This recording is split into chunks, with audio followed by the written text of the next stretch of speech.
नमस्कार, आप देख रहे हैं छत्तीसगढ़ बात हमारे साथ। मैं हूं आपके साथ अभिषेक। GST reform 2.0। देश भर में जीएसटी के नई दरों को लेकर जबरदस्त बहस है। हर किसी की नजर इस बात पर क्या सस्ता होने जा रहा है और कितना सस्ता होने जा रहा है। जीएसटी के 4 स्लैब घटाकर अब इसे आम उपभोक्ताओं के लिए 2 स्लैब तक सीमित कर दिया गया है, 5% और 18%। इसका असर धीरे धीरे दिखना शुरू हो जाएगा और क्योंकि जीएसटी एक आउटपुट टैक्स है तो ये तेजी से वस्तुओं पर लागू होता भी देखने को मिलेगा। ये भी काबिल गौर है कि इस रिफॉर्म से जनता को कितनी राहत मिलती है।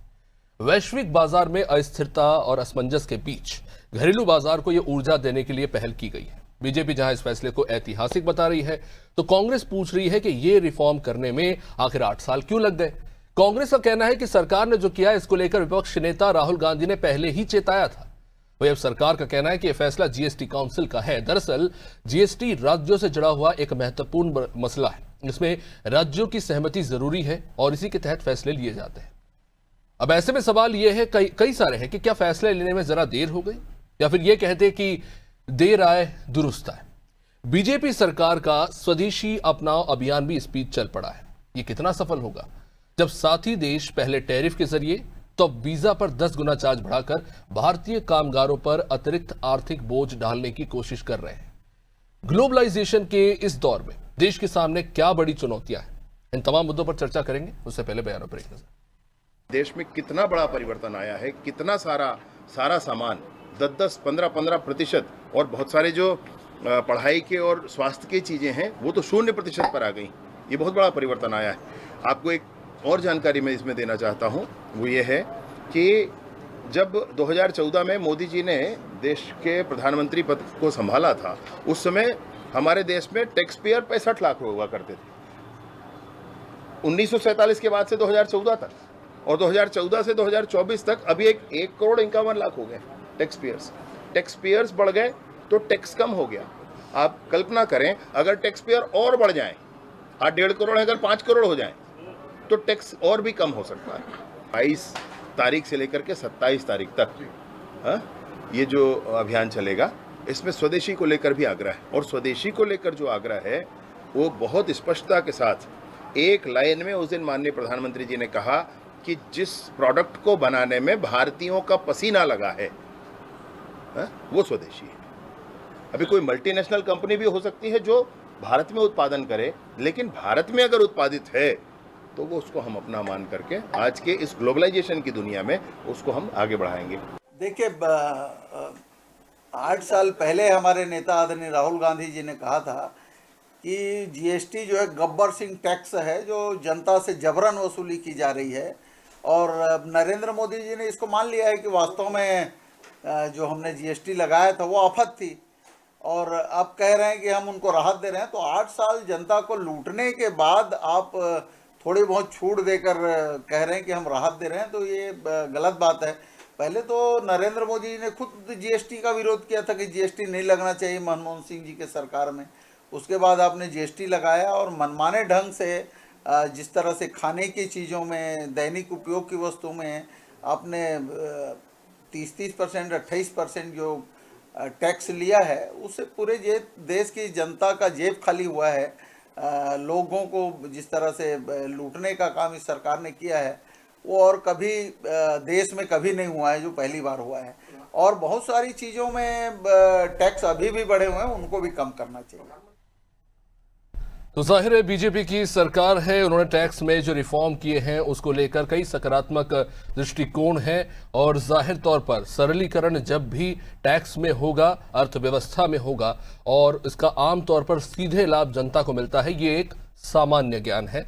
और कहीं ना कहीं ये जो 4 स्लैब्स हटाकर 2 स्लैब किए गए हैं, इसका आम उपभोक्ताओं का फायदा मिलते नजर आएगा। लेकिन सवाल है टाइमिंग को लेकर। सवाल यह भी है कि क्या ज्यादा समय लग गया। सवाल यह है कि क्या इसके पीछे सिर्फ यही एक उद्देश्य है और भी तमाम अलग अलग पहलू जुड़े हुए हैं। इन तमाम चीजों पर चर्चा करेंगे। सबसे पहले हमारे साथ इस वक्त जुड़ चुके हैं के मिश्रा, वरिष्ठ पत्रकार हमारे साथ। कुछ ही देर में आलोक सोनी और कांग्रेस अभिमन्यु मिश्रा भी हमारे साथ जुड़ रहे हैं। चलिए जुड़ चुके हैं सभी हमारे साथ। के शर्मा जी, सबसे पहले आप ही के पास आता हूं। अलग अलग पहलू है और मेरा यह मानना है, बहुत सारी दिलचस्प किताबें हमने पढ़ी हैं। जीएसटी जब लाया गया तो बहुत सारी सवाल थे लोगों के मन में, क्या इससे चीज़ें बेहतर होंगी या और कॉम्प्लिकेटेड हो जाएंगी। और कई सारे सवाल उठे भी, बहुत सारे टैक्स स्लैब्स थे। विपक्ष के नाते उन्होंने सवाल उठाए। जब बीजेपी विपक्ष में थी तब जब जीएसटी की बात होती थी तब विपक्ष भी सवाल उठाता था। लेकिन ये जो पॉइंट ऑफ कंपैरिजन है, जैसा कि आज विजय शर्मा जी कह रहे थे, 1947 से लेकर 2014 तक की व्यवस्था थी, 14 के बाद अब जो है जो टैक्स रेवेन्यू है उसमें एक बढ़ोतरी देखने को मिली है। ये वाकई में बात सही है कि बड़ी संख्या में अब हम देख रहे हैं कि लोग टैक्स भर रहे हैं। उसके पीछे बहुत से कारण हैं। एक तो चीज़ों को कह सकते हैं कि प्रॉपरली एक सिस्टमाइज किया गया है। दूसरा ये कि भ्रष्टाचार जो है उसको लेकर कहीं ना कहीं सीबीआई के लीजिए या ईडी लीजिए, उनकी कार्रवाई हुई है और व्यवस्था को सुदृढ़ करने की कोशिश हुई है। लेकिन एक और पहलू ये भी है कि ये जो टैक्स की पूरी व्यवस्था है इतनी कॉम्प्लिकेटेड भी हो गई कि वो लोग जो अपनी गलतियों के चलते भी एक्सेसिव टैक्स पेनल्टी भी भरते नजर आए या फिर उनको नोटिस जारी हो गए। अभी हमने एक बेंगलुरु का बड़ा दिलचस्प केस देखा था जिनके ऊपर सिर्फ मात्र 1% टैक्स में कुछ चूक के चलते उनके ऊपर कुछ लाखों की पेनल्टी लग गई थी। इस तरह की चीजें हुई हैं। These are examples. तो आज ये जो सिंप्लीफिकेशन हुआ है, चाहे आप इनकम टैक्स की बात कर लीजिए, जो मौजूदा जो बजट आया था उसमें सिंप्लीफिकेशन हुआ और अब जो जीएसटी में सिंप्लीफिकेशन हुआ है, क्या एक उम्मीद जागी है इंडियन हाउस होल्ड मार्केट में कि चीजें एक बेहतर दिशा की ओर जा रही है? अभिषेक जी, इसमें सबसे महत्वपूर्ण आप देखेंगे कि पूरे चुनाव में महंगाई एक बड़ा विषय रहा है। महंगाई और बेरोजगारी को लेकर विपक्ष पूरे चुनाव मैदान में थी, कहा जा सकता है। जीएसटी को लेकर के निश्चित रूप से विपक्ष शुरू से ही इस बात को कहता रहा है और इसका कारण महंगाई को लेकर के था। और जीएसटी लागू करने के पीछे एक था कि एक व्यवस्था लागू हो राज्य को लेकर, केंद्र को लेकर। टैक्स में एक रूपता है देश में जो बात कही जाती है, एक राष्ट्र एक टैक्स जैसी बात आई थी। अब उसको लेकर के जब आगे बढ़े हैं तो निश्चित रूप से 8 साल बाद भी ये पिछले चुनाव में भी कह सकते हैं 2024 में भी एक मुद्दा रहा है कि आप टैक्स जो जीएसटी के माध्यम से सरकार आएगी तो हम कम कर देंगे, इस तरह से हम इसमें संशोधित करेंगे, ये बात आई थी। और राज्यों की जब मीटिंग होती तो हर बार राज्य सरकार अपनी बात रखते थे। खासकर देखोगे कोरोना काल के समय ये बात ज्यादा आती थी कि राज्यों का जीएसटी का पैसा नहीं मिल पा रहा है।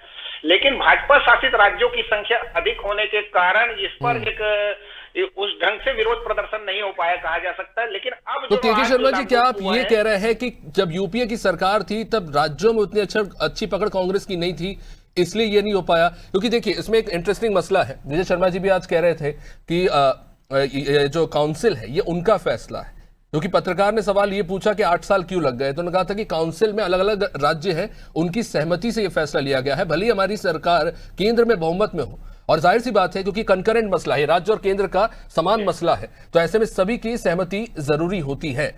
तो क्योंकि इसमें मैं एक और पॉइंट ऐड करना चाहूं कि इनपुट टैक्स जो है उसको लेकर सबसे बड़ी चिंता थी, क्योंकि जीएसटी का आउटपुट टैक्स है, जो बेचने वाला है उसको वो टैक्स वहां से जनरेट होता है, तो लोगों को खतरा ये था कि जो उत्पादन करने वाला राज्य है उनका रेवेन्यू घट जाएगा।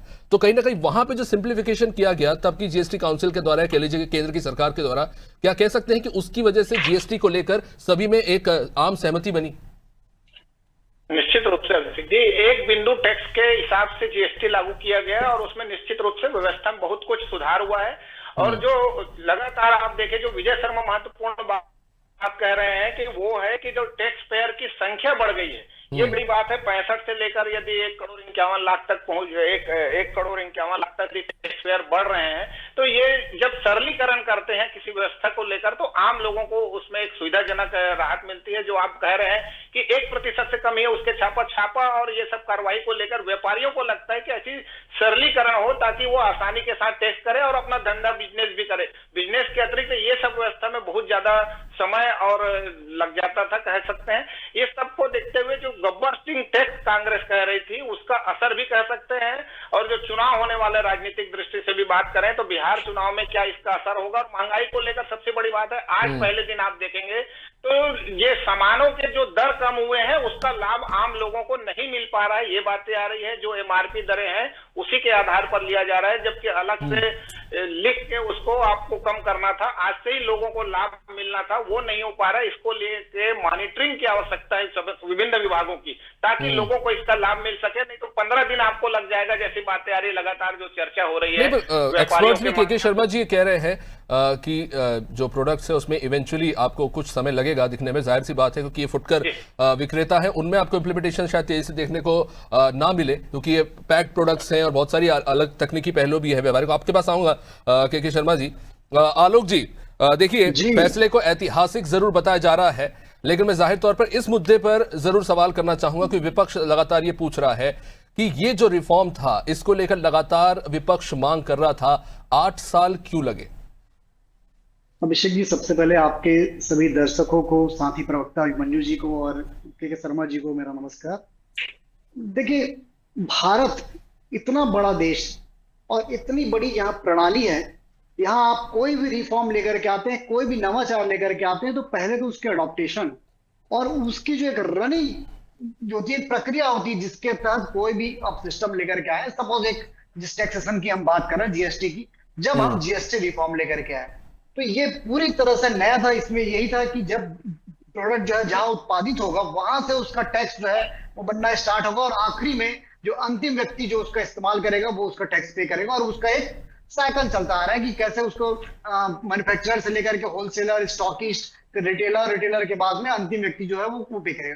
तो सबसे बड़ी बात ये हुई, इसका फायदा ये मिला, जो आपने विजय शर्मा जी को सुना होगा, कि जो तमाम व्यापार हैं, जो तमाम मैन्युफैक्चरिंग प्लांट है, वो ऑटोमेटिकली जो है वो टैक्सेशन के दायरे में आ गए। और सारा काम जो पूर्ववर्ती बहुत सारे जो हमारे जो व्यापारी बंधु है, जो मैन्युफैक्चरर है, वो टैक्सेशन के अंतर्गत में नहीं आते थे। बहुत सारे जो प्रोडक्ट है वो ऐसे यूं ही बिना टैक्सेशन के भी सेल कर देते थे। तो एक ये हुआ कि जो रेवेन्यू जो है वो बढ़ा, जिसका सब सीधा असर ये होता है कि जब कुछ लोग रेवेन्यू देने वाले होते हैं और बाकी लोग जो है सिर्फ इस्तेमाल करने वाले होते हैं, तो ज्यादा रेवेन्यू देने वाले होंगे तो सीधी सी बात है, स्वाभाविक बात है कि जो टैक्सेशन पार्ट है वो कम होगा। जहां तक जीएसटी रिफॉर्म की बात हो रही है, जब आपने इसको ऐसा नहीं है कि ये इंस्टेंटली अभी रिफॉर्म हुआ है, इसके पहले भी कई बार जीएसटी काउंसिल की बैठक हुई है, और जो जीएसटी काउंसिल ने निर्णय लिया, जिस आधार पे जो वस्तु स्थिति को देखते हुए, देखिए टैक्सेशन प्रणाली नहीं है तो स्वाभाविक है कि इसमें जो गुण भी होंगे, दोष भी होंगे, तो गुण और दोषों के आधार पर में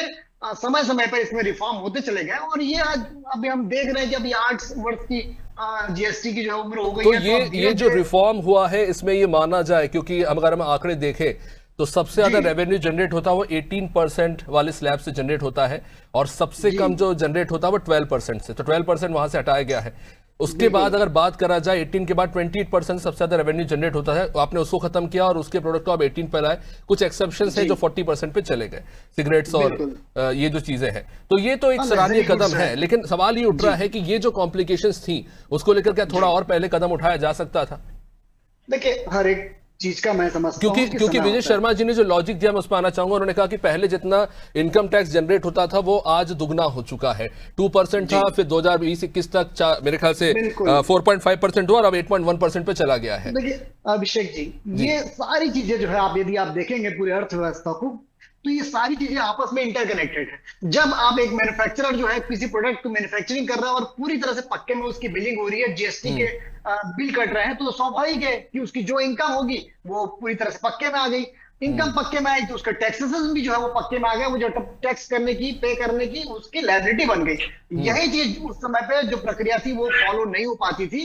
इस वजह से जो रेवेन्यू है वो चाहे इनकम टैक्स के कहे या जीएसटी के माध्यम से कहे, क्योंकि आलोक जी यही तो बात है ना कि इंडिया का ओपन मार्केट बहुत बड़ा है, जो कच्चा माल है, कच्चा काम है, वो बहुत बड़ा है, जिसे हम एमएसएमई भी कहते हैं, जो इससे इंडायरेक्टली जुड़े हुए हैं, चाहे एग्रीकल्चर से आप ले लें। जो विजय शर्मा जी का तर्क है, मैं इस पे इसलिए आना चाह रहा हूं क्योंकि उनके हिसाब से, और ये जो सरकारी आंकड़े उसके मुताबिक 8.1% पॉपुलेशन इस देश की है जो इनकम टैक्स रिटर्न भरती है। अब आईटीआर का मतलब ये नहीं है कि वो पैसा भर रही है, उसमें से 4% जो होते हैं वो टैक्स भरते हैं, बाकी आईटीआर अलग अलग फाइनेंशियल रीजन से भरते हैं। मेरा पॉइंट ये है कि ये एक रिफ्लेक्शन नहीं हो सकता कि आईटीआर ज्यादा भरा जा रहा है इसलिए ये फैसला लिया गया है। कहीं ना कहीं ये समय की मांग है, और जो त्रुटियां थी अब वो समझ में आने लगी थी कि यार यहां गलतियां हो रही हैं, अब यहां पे सुधार करने की जरूरत है। बिल्कुल नहीं, तो वही चीज मैंने आपको भी कही कि जब ये सिस्टम डेवलप हुआ तो इसमें समय समय पर रिफॉर्म हुए हैं, और अभी इस समय और इस वक्त के हिसाब से जो रिफॉर्म की आवश्यकता थी, और ये अब देखिए इस वक्त जो है हमारी पोजीशन क्या है, हमारे देश की, या फिर सिर्फ हमारे देश की क्या, आज ये यूएस के जो टैरिफ वॉर की वजह से पूरे ऑल ओवर वर्ल्ड में जो एक टैरिफ का जो एक ग्लोबल थ्रेट जो चल रहा है, तो जिसमें भी हमें, तो ये सारी चीजों को आप कंक्लूड करेंगे तो ये दर्शाता है कि कहीं ना कहीं जो हमारे प्रधानमंत्री जी हैं वो बहुत संवेदनशीलता से उन्होंने इस निर्णय को लिया। और हमारे, मैं जीएसटी जो काउंसिल्स है मैं उनकी भी तारीफ करूंगा, मैं उनके भी जो है ये बहुत अच्छा डिसीजन है कि उन्होंने बहुत तीव्र गति से इस निर्णय को लिया और अडॉप्टेशन जो है बहुत तेजी से इसको लाया, और बहुत अच्छी बात है। ये आज मैं बोलता हूँ सभी गरीब वर्ग को, अमीर वर्ग को और किसानों को या गृहिणी को, ये सभी को जो है ये इम्पैक्ट करने वाला है, उनकी सेविंग्स पे, उनकी बजट पे, उनके खर्चों पे, और कहीं ना कहीं ये डोमेस्टिक जो है एक्सपेंडिचर या डोमेस्टिक कहना चाहिए जो बचत है उसको भी बढ़ाएगा, और डोमेस्टिक जो इसको बिल्कुल सकारात्मक रूप से लिया जाना चाहिए। जाहिर तौर पर देश की 80% आबादी को उम्मीद की जा रही है कि लोअर मिडिल क्लास और मिडिल क्लास को इसका सीधा फायदा होगा। अभिमन्यु जी, जाहिर तौर पर देखिए मुद्दा संसद में भी उठा था कि बच्चों की पेंसिल, रबर से लेकर स्टेशनरी के छोटे मोटे सामानों पर भी जो है जीएसटी लगाया जा रहा है। अब इन सबको टैक्स से एग्जेम्प्ट कर दिया गया है, डेयरी प्रोडक्ट्स को हटा दिया गया है, दवाइयां, खासतौर से एड्स और कैंसर की दवाइयों में भारी टैक्स की छूट दी गई है। तो जो तमाम मुद्दे विपक्ष उठा रहा था उस पर एक सकारात्मक फैसला आया है। कांग्रेस ने इस बात पर सहमति जताई है, पर कुछ सवाल भी खड़े किए हैं। क्या कहेंगे? देखिए, इससे आम जनता को राहत तो मिलती नजर आ रही है और उम्मीद की जा रही है आने वाले समय में इसका और ज्यादा लाभ मिलेगा।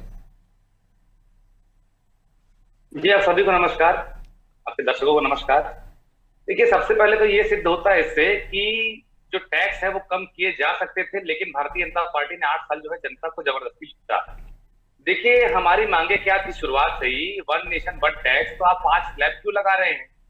यहाँ तक कि हमारी तो मांग थी कि एक सिंगल स्लैब का काम रहे। चलिए ठीक है, 2 स्लैब शुरुआत के लिए हम राजी थे कि 2 स्लैब होनी चाहिए, बहुत शुरुआत से हम ये बात कहते थे। लेकिन उसके बाद अब रिवेन्यू की बात कर रहे थे, तो रिवेन्यू का एक आंकड़ा मैं बताता हूँ। इन 8 सालों में, 8.5 सालों में 117 लाख करोड़ रुपए जो है जीएसटी के माध्यम से जनता से वसूले गए। इसमें से 67% जो टैक्स पेयर है वो गरीब लोग हैं और 30% टैक्स पेयर जो है वो मिडिल क्लास हैं, और उसके बाद जो 3% बचता है वो है रिच, या जो कहते हैं कि अमीर लोग, तो कॉर्पोरेट लोग। क्योंकि आप देखेंगे बाइकों में, आप स्प्लेंडर से लेके ऐसी बाइकें जो रोजमर्रा के किसानों के उपयोग में आती है उसमें 28% टैक्स दे रही थी जनता, और हवाई जहाज जैसे लग्जरी आइटमों में कम टैक्स लग रहा था। तो ऐसी बहुत सारी चीजें हो रही थी। तो ये अब सिद्ध हो गया कि कम तो किया जा सकता था, लेकिन जनता को बीजेपी ने लूटा है। अब देखिए, ऐसा है कि जब कम करने की बात है कि काउंसिल का फैसला कहते हैं इसमें और स्टेट गवर्नमेंटें हैं, तो स्टेट गवर्नमेंट तो क्या स्थिति क्या है और भारतीय जनता पार्टी का उसमें बहुमत है, सारे कोई जानते हैं, इस बात को बहुत अच्छे से समझ रहे हैं। अब उसके बाद कहते हैं कि हमने इसमें कम कर दिया, उसमें कम कर दिया। तो सबसे पहले कफन में टैक्स लगाने वाले, दूध में टैक्स लगाने वाले, दही में टैक्स लगाने वाले कौन थे? ये भारतीय जनता पार्टी थी। आप देखिए, बोलते हैं हमारे समय में इतना टैक्स था, एक छोटा सा सीमेंट की बोरी का अगर एग्जांपल लें जो रोजमर्रा के बहुत उपयोग में आती है, और कंस्ट्रक्शन संबंध में आपने क्या किया, पूरा का पूरा ठेका ज्यादातर सीमेंट हाउस अडानी को लेकिन अभिमन्यु जी, लेकिन मैं आपकी इस बात से थोड़ा सहमत नहीं हूं कि आपने कहा कि वहां पर मेजोरिटी जो है चीफ मिनिस्टर्स की वो बीजेपी की है। मुझे याद है भूपेश बघेल जी की सरकार थी और कुछ ऐसे ही टैक्स के मसले पर बात हो रही थी, तब के हरियाणा के मुख्यमंत्री मनोहर लाल खट्टर और भूपेश बघेल जी एक साथ आए थे, तो उन्होंने एक हामी भरी थी मनोहर खट्टर ने कि भूपेश बघेल जी जो बात कह रहे हैं वो सही है। शायद डेयरी प्रोडक्ट की बात हो रही थी या फिर मेडिकल को लेकर बात हो रही थी, तब उन्होंने हामी भरी थी। तो ऐसा नहीं है कि मान लिया बीजेपी के चीफ मिनिस्टर है, लेकिन वो भी राज्यों के हितों का ध्यान रखते हैं और कांग्रेस के के भी साथ आते हैं मुख्यमंत्रियों के साथ जब बात जनता के हितों की होती है। देखिए, एक आधा ऐसे अपवाद हो जाते हैं, लेकिन अभी भी मैंने क्या कहा कि जो हमारी पार्टी कह रही है कि बिहार के इलेक्शन को देखते हुए इस तरह फैसला लिया गया है। आप देखिए, अभी भी क्लियर नहीं है कि 40% सेस कौन देगा। स्टेट गवर्नमेंटों के साथ अभी भी असमंजस की स्थिति है। लेकिन बात क्या है, यहाँ तो महामानव आते हैं, बोलते हैं, चल देते हैं। आज उनको प्रेस कॉन्फ्रेंस लेनी चाहिए थी, जो कल उन्होंने अपना एक तरफा भाषण देके चले गए, उनको प्रेस कॉन्फ्रेंस लेनी चाहिए थी, पत्रकारों के सवाल भी लेने चाहिए थे। तो ये बताते कि आपने 8 साल तक ऐसे 5-5 जो स्लैब लगा के रखे थे, क्यों लगा के रखे थे? क्या आपने 125 लाख करोड़ रुपए जो देश के वसूले के जबरदस्ती के वसूली थी, उसके बाद जो आपने इतने सारे जो टैक्स लगाए हुए थे, आपने चले जीएसटी सबके अंदर ला लिया, लेकिन तब भी आपने पेट्रोल और डीजल को जीएसटी के अंदर में नहीं लाया। आज भी ये जनता मांग कर रही है कि अगर जीएसटी आप लगा रहे हैं तो पेट्रोल डीजल को भी आप जीएसटी के अंदर ले आइए। तो अगर आप इतने सालों बाद आप 2 स्लैब ले आते हैं, देखिए कोई भी अगर रेट कम होता है जनता को फायदा मिलता है, इसमें किसी को आपत्ति नहीं है। लेकिन अगर आप कम कर सकते थे, अगर ये 2 स्लैब में काम हो सकता था, तो जबरदस्ती 5 स्लैब थोपने का काम 8-8.5 साल तक के जनता के ऊपर क्यों हुआ, ये हम जानना चाहेंगे। और उसके बाद आज भी ये उस बात का श्रेय ले रहे हैं कि हमने कम कर दिया, बल्कि आपको तो जनता से माफी मांगनी चाहिए कि हमने गलत तरीके से जो 8 साल वसूली की है, आज हमको आप माफ कर दीजिए। और कांग्रेस की बात को मानना चाहिए कि हम 2 स्लैब की बात कर रहे थे, राहुल गांधी जी जो बात कर रहे थे बात सही थी और आज हमने उसे माना है। और इनको जनता ये बात कांग्रेस लगातार रखती रही है। लेकिन विजय शर्मा जी जो कह रहे हैं कि जो इनकम टैक्स से रेवेन्यू जनरेट हुआ है उसमें बढ़ोतरी हुई है और उसी का लाभ देने की अब कोशिश की जा रही है, इस तरफ पर कांग्रेस का क्या स्टेटमेंट है? देखिए, इनकम टैक्स, डायरेक्ट टैक्सेशन और इनडायरेक्ट टैक्सेशन बहुत एक अलग मामला है। इनकम टैक्स देने वालों में बढ़ोतरी हुई है, वहां तक कि पहले 3% लोग देते थे, लेकिन लगातार कितने फ्रीक्वेंटली स्लैबों में चेंज किए गए हैं आपकी ये भी देखिए। पहले 5 लाख वाला खत्म करके 7 लाख, अब 12 लाख तक एग्जेम्पशन है, और उसमें भी आपने काफी सारे क्लॉज में चेंजेस किए हैं, तो वो एक अलग बात है।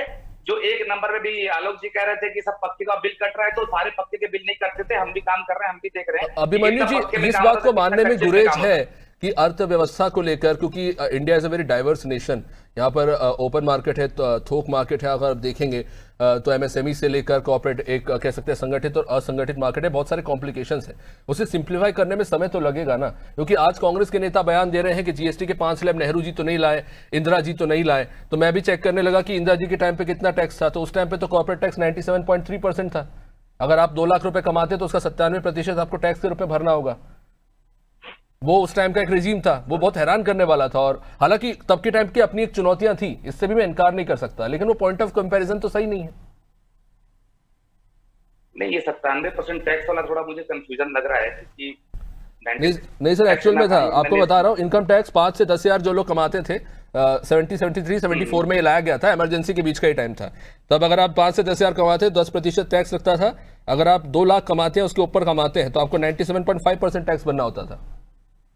It is actually fact. But anyway, मेरा पॉइंट यही है कि समय के साथ चीजों को बदलना होता है। हो सकता है कुछ ऐसी कॉम्प्लिकेशंस रही हो जिसके चलते तब ये फैसला नहीं लिया जा सका हो, जो 8 साल की बात आप लगातार कर रहे हैं। नहीं, देखिए, बात ये कर रहा था मैं कि जीएसटी की बात तो कांग्रेस की सरकार जब थी, यूपीए 2 की सरकार, तब से बात चल रही थी कि जीएसटी इंप्लीमेंट करना है। सबसे पहले मोदी जी ने विरोध किया था कि जीएसटी नहीं आना चाहिए।